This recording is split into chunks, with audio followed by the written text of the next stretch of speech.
guys, welcome back to my channel. I'm Bianca. I'm going to be making some Dollar Tree farmhouse DIYs. For the first one, I'm going to be recreating the farmhouse wooden tags. Now I will insert a few pictures in a minute, but first I just want to let you know what I'm doing. I'm using these popsicle sticks that I have been having for a really long time. They sell two sizes of popsicle sticks at the Dollar Tree, in this size and a bigger size. And I'm taking 6 of the popsicle sticks to recreate these wooden tags, and I'm just cutting off the round part at the bottom to make it even. Then I just add a piece of tape at the bottom to hold it in place while I mark off the sides that I want to cut off. As you just seen, those really pretty farmhouse tags at the top left hand corner, they have this shape to them, so I'm gonna use my scissors again and cut off that part as well. These popsicle sticks were a little bit hard to cut, but the Dollar Tree ones are actually easier to cut. And I'm also using the Dollar Tree rulers to help me out and also make sure everything is pretty straight. The red sticky ruler that you see right now, I use it so much now. It was actually on a wooden Dollar Tree ruler and I just removed them and I use them all the time now. Once I have the shapes of the wooden tags, now I'm going to be sanding them down. And I am making 2 of them. I'm making a black one and a white one. So for this one, I'm using the jet black from Apple Barrel. And then the other one, I'm going to be painting that one with my white linen chalk paint.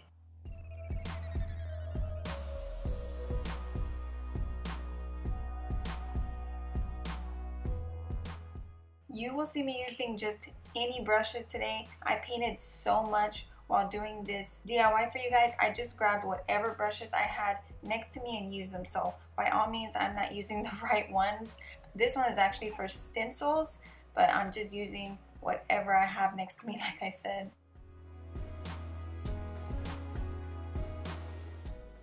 After the paint dried, now I'm going to be gluing them all together with my Gorilla Wood glue. And I'm not sure if you can tell, but I have a piece of parchment paper right there. I figured this would help with it not sticking to my craft paper. And it did make it easier. I just lifted it up slow and it didn't really get stuck to it. The wood glue does take a little bit of time to dry, so it's easy for me to move it around to make sure everything is straight. And then I just wipe off the extra glue at the top. And then I also add something heavy on top so that way it all stays in place. For the black tag, I'm going to be putting number 6 on it.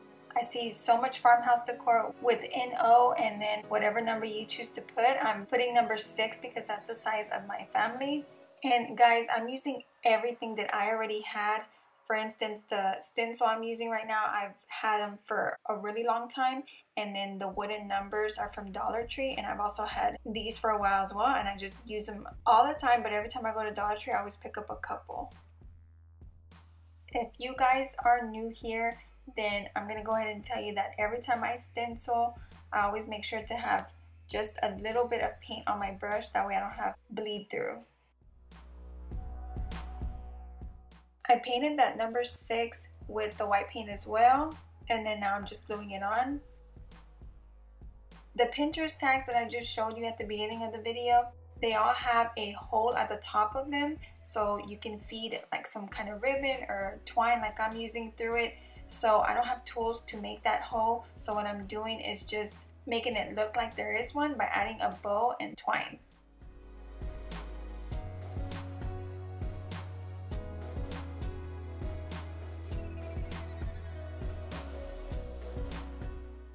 And then I didn't show it, but I did add hot glue to the back. Now for the white one, I'm stenciling on Farm Fresh with my Walmart stencils. And then I'm just making a couple of lines on the top and bottom.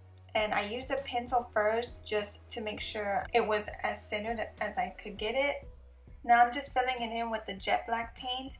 And you can also use permanent marker. I'm going to use a permanent marker for the 2 lines at the top and the bottom.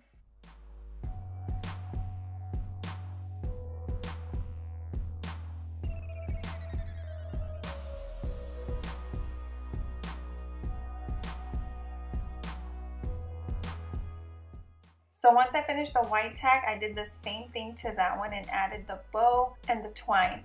So all of the DIYs I'm going to show you today, I'm going to show you how you can put them on this coat rack that I thrifted. And I think these tags came out so nice. I really enjoyed making these. Okay, on to the second DIY for the coat rack. I'm going to be using these Jenga pieces. Now, if you don't have these, you can still pick some up from Dollar Tree. They have them out. I've been having these since Christmas time. Or you can use the popsicle sticks. It's just totally up to you. I wanted to use these for this specific one because of the thickness of the blocks. So what I'm doing is just using 6 blocks and using my wood glue and gluing them together. Again, using this Dollar Tree ruler to help me out and make sure everything is straight. I'm making a small wooden label for one of my baskets that are on the coat rack. And once I was done, I just wiped all the glue off. I'm not sure if it's better to just sand it off once it dries or wipe it off with a wet washcloth, which is what I did. When I added the stain, it was not catching in some areas where I wiped off the glue. So then when the stain dried, decided to go ahead and add some of that white linen chalk paint to this, and I started off by stippling all around the edges, and then I just started to dry brush a lot of the white paint all over the wooden piece.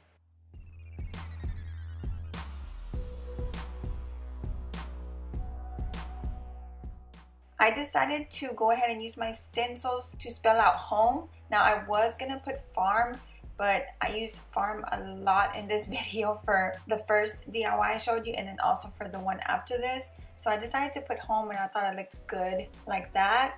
And then I decided to add these little enamel beads. I'm not really sure if that's what it's called, but I've been having these for a really long time. I believe these were for my bows when I used to make them a long time ago for my girls.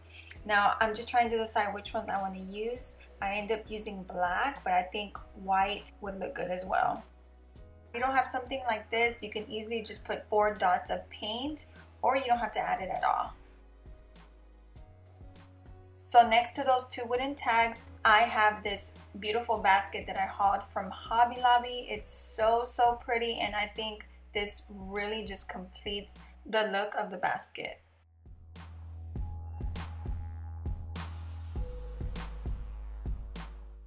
For the third and final DIY, I'm going to be using this Dollar Tree sign to hang up on that coat rack.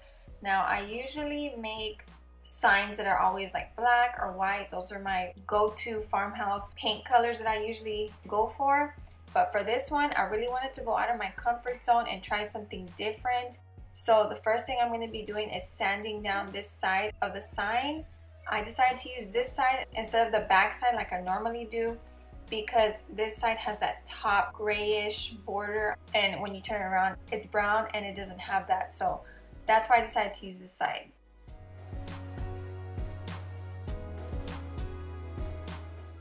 Then I decided to use this beige color from Apple Barrel. I'm going to go ahead and paint the whole thing except that top border, and I did about 3 coats.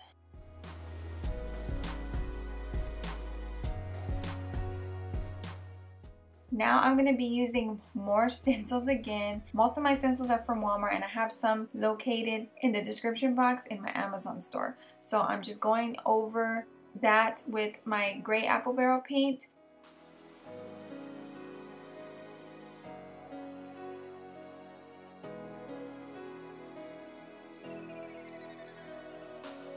Now I'm using these free graphics from freepik. I'm going to link it in the description box in case you want to print them for free. Now I decided to use the bottom right corner, and I just wanted some type of tractor to put in the middle of my sign. Now this is where I'm going out of my comfort zone, and I'm just taking those Dollar Tree wooden letters and painting them red. I believe it's called crimson red.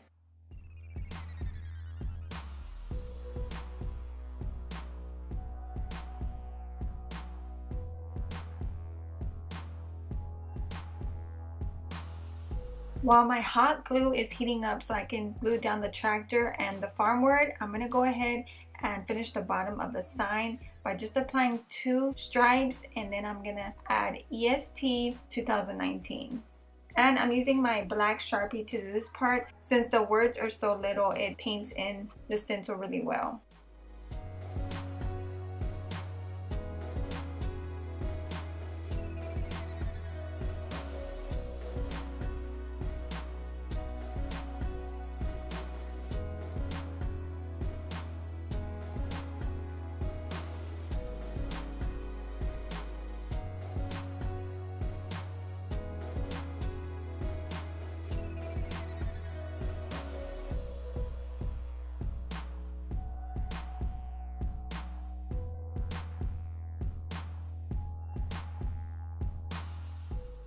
Now I don't have small numbers to write out 2019, so what I'm gonna do is just freehanded, and then I googled farmhouse numbers and try my best to make them look good.